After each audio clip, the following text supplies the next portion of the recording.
chapitre 26. Faut-il tourner le scorpion? Faut-il tourner la sauterelle? Fin du récit du persan.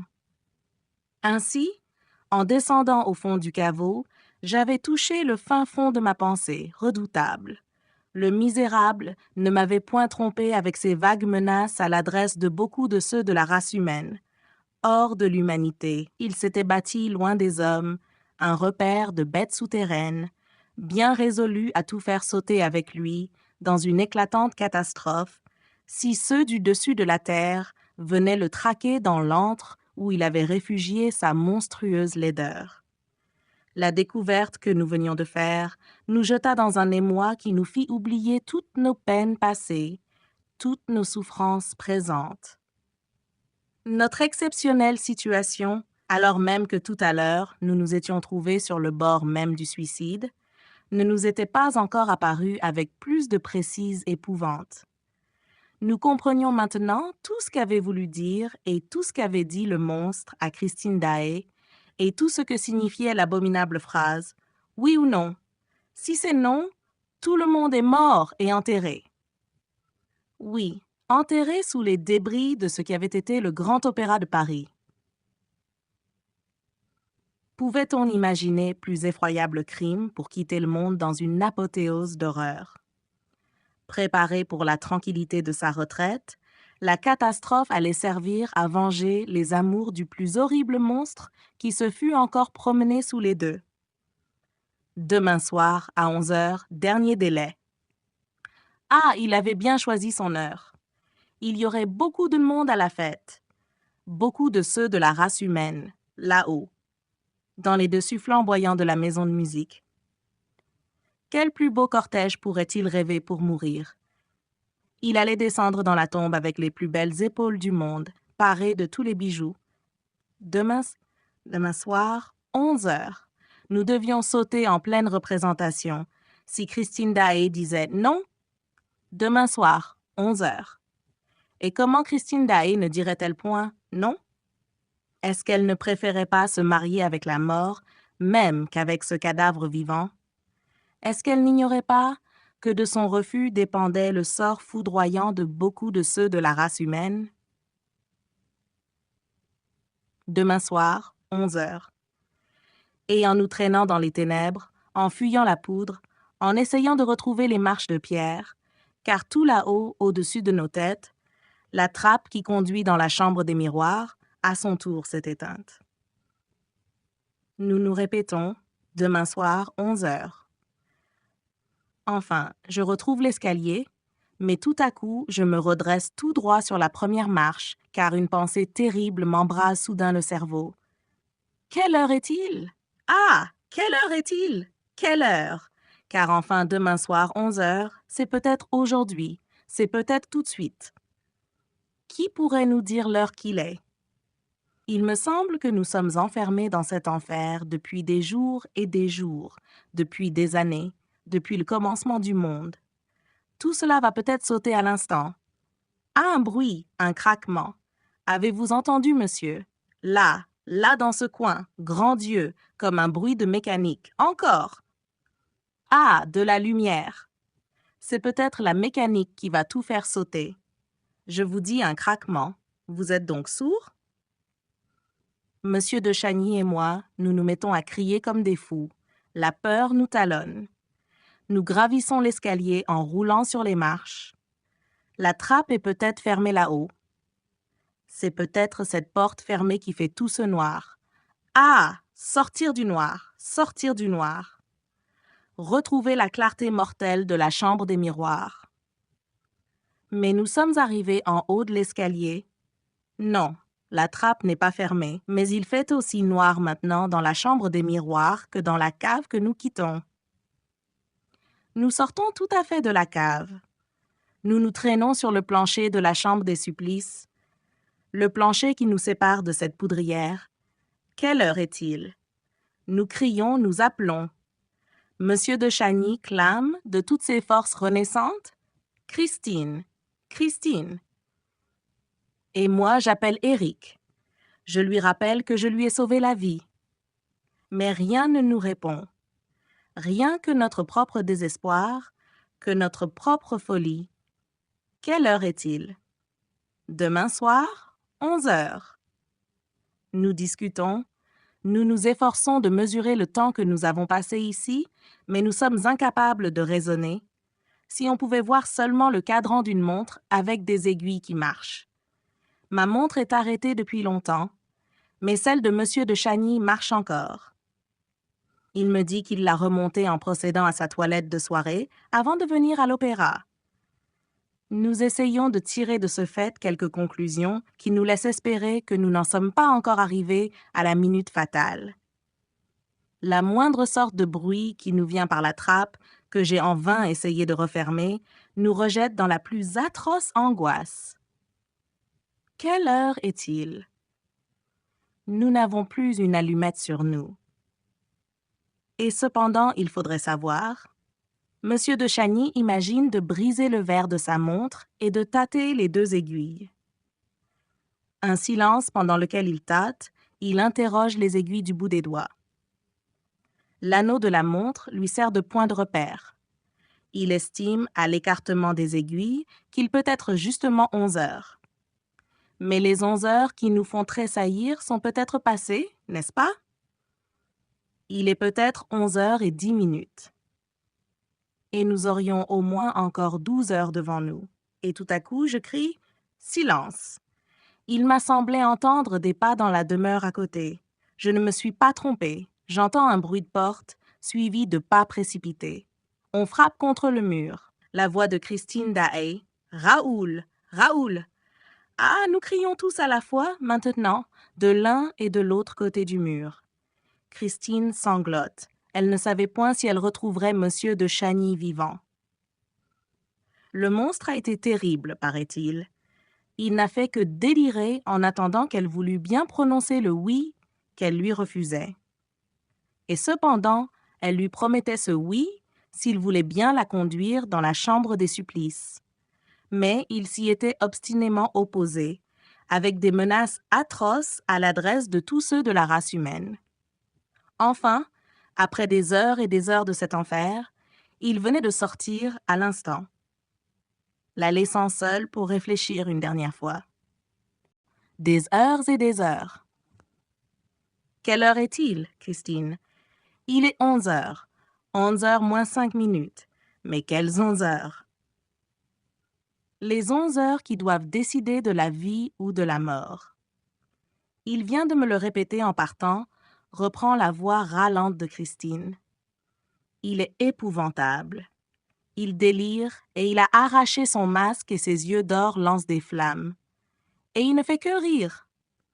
Il m'a dit en riant, comme un démon ivre, « 5 minutes, je te laisse seule à cause de ta pudeur bien connue. Je ne veux pas que tu rougisses devant moi quand tu me diras oui, comme les timides fiancés. Que diable, on sait son monde. Je vous ai dit qu'il était comme un démon ivre. Tiens, et il a puisé dans le petit sac de la vie et de la mort. Tiens, m'a-t-il dit, voilà la petite clé de bronze qui ouvre les coffrets d'ébène qui sont sur la cheminée de la chambre de Louis-Philippe. Dans l'un de ces coffrets, tu trouveras un scorpion, et dans l'autre, une sauterelle, des animaux très bien imités en bronze du Japon. Ce sont des animaux qui disent oui et non. C'est-à-dire que tu n'auras qu'à tourner le scorpion sur son pivot dans la position contraire à celle où tu l'auras trouvé. Cela signifiera, à mes yeux, quand je rentrerai dans la chambre Louis-Philippe, dans la chambre des fiançailles. Oui, la sauterelle, elle, si tu la tournes, voudra dire non, à mes yeux, quand je rentrerai dans la chambre Louis-Philippe, dans la chambre de la mort. Et il riait comme un démon ivre. Moi, je ne faisais que lui réclamer à genoux la clé de la chambre des supplices, lui promettant d'être à jamais sa femme s'il m'accordait cela. Mais il m'a dit qu'on n'aurait plus besoin jamais de cette clé et qu'il allait la jeter au fond du lac. Et puis, en riant comme un démon ivre, il m'a laissé en me disant qu'il ne reviendrait que dans 5 minutes, à cause qu'il savait tout ce que l'on doit quand on est un galant homme à la pudeur des femmes. Ah, oui, encore il m'a crié, La sauterelle. Prends garde à la sauterelle. Ça ne tourne pas seulement une sauterelle, ça saute. Ça saute. Ça saute joliment bien. J'essaie ici de reproduire avec des phrases, des mots entrecoupés, des exclamations, le sens des paroles délirantes de Christine. Car elle aussi, pendant ces 24 heures, avait dû toucher le fond de la douleur humaine, et peut-être avait-elle souffert plus que nous. À chaque instant, Christine s'interrompait et nous interrompait pour s'écrier « Raoul, souffres-tu » Et elle tâtait les murs, qui étaient froids maintenant, et elle demandait pour quelle raison ils avaient été si chauds. Et les 5 minutes s'écoulèrent, et, dans ma pauvre cervelle, grattaient de toutes leurs pattes le scorpion et la sauterelle. J'avais cependant conservé assez de lucidité pour comprendre que si l'on tournait la sauterelle sautait. Et avec elle, beaucoup de ceux de la race humaine. Point de doute que la sauterelle commandait quelques courants électriques destinés à faire sauter la poudrière. Hâtivement, M. de Chagny, qui semblait maintenant, depuis qu'il avait réentendu la voix de Christine, avoir recouvré toute sa force morale, expliquait à la jeune fille dans quelle situation formidable nous nous trouvions, nous et tout l'opéra. Il fallait tourner le scorpion, tout de suite. Ce scorpion, qui répondait au « oui » tant souhaité par Éric, devait être quelque chose qui empêcherait peut-être la catastrophe de se produire. « Va, va donc, Christine, ma femme adorée » commanda Raoul. Il y eut un silence. « Christine, m'écriai-je, où êtes-vous » ?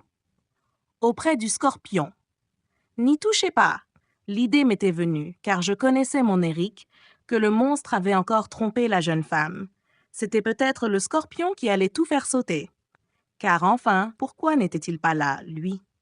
Il y avait beau temps maintenant que les 5 minutes étaient écoulées, et il n'était pas revenu. Et il s'était sans doute mis à l'abri, et il attendait peut-être l'explosion formidable. Il n'attendait plus que ça. Il ne pouvait pas espérer, en vérité, que Christine consentirait jamais à être sa proie volontaire. Pourquoi n'était-il pas revenu? Ne touchez pas au scorpion. Lui? S'écria Christine. Je l'entends. Le voilà.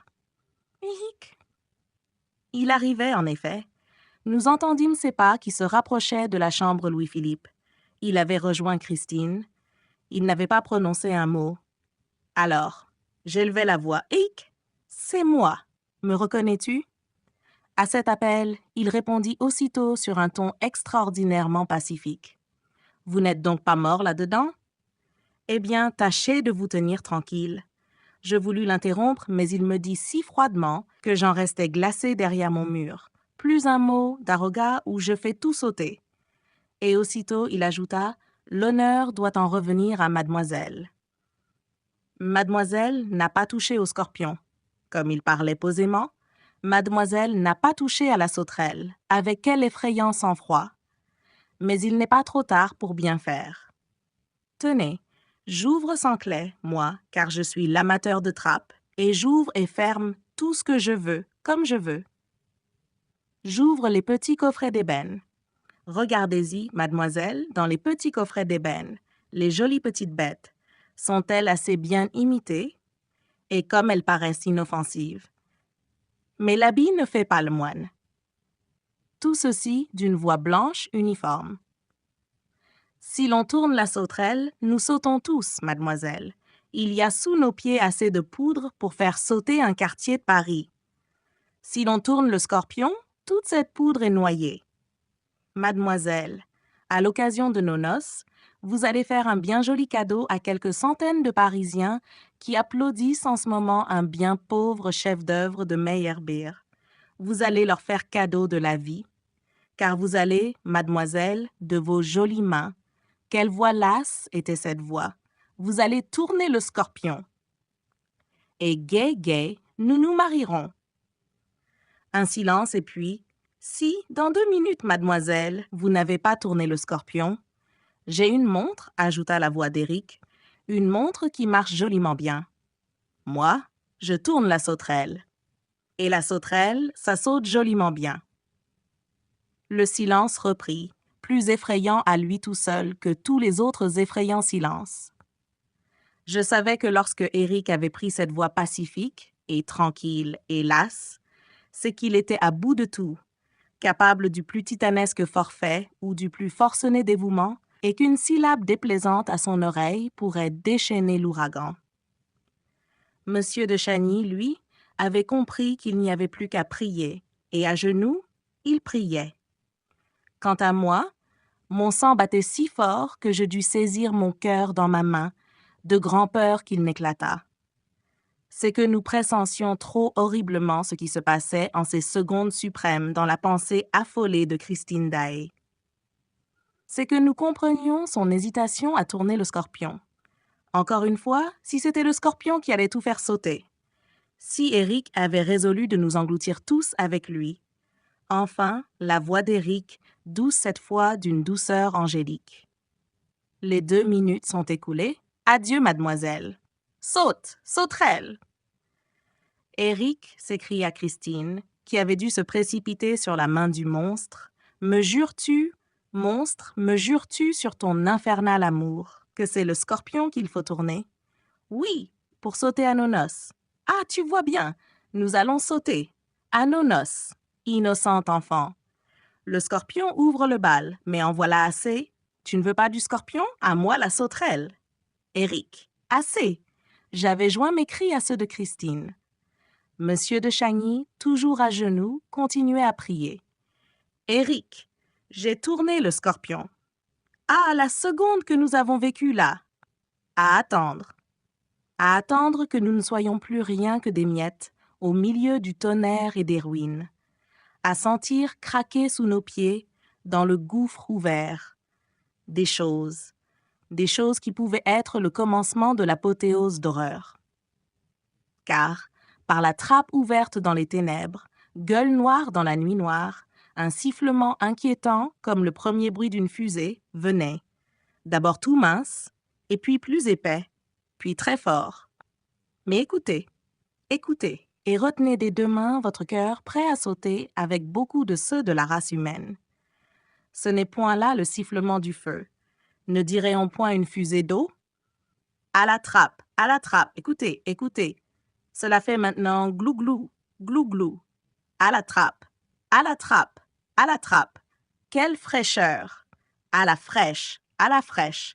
Toute notre soif qui était partie quand était venue nulle éprouvante revient plus forte avec le bruit de l'eau.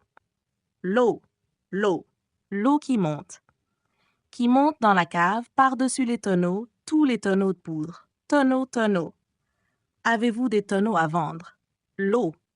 L'eau vers laquelle nous descendons avec des gorges embrasées, l'eau qui monte jusqu'à nos mentons, jusqu'à nos bouches, et nous buvons. Au fond de la cave, nous buvons, à même la cave, et nous remontons, dans la nuit noire, l'escalier, marche à marche, l'escalier que nous avions descendu au-devant de l'eau et que nous remontons avec l'eau. Vraiment, voilà bien de la poudre perdue et bien noyée, à grande eau. C'est de la belle besogne. On ne regarde pas à l'eau dans la demeure du lac. Si ça continue, tout le lac va entrer dans la cave. Car en vérité, on ne sait plus maintenant où elle va s'arrêter. Nous voici sortis de la cave et l'eau monte toujours. Et l'eau aussi sort de la cave, s'épand sur le plancher. Si cela continue, toute la demeure du lac va en être inondée.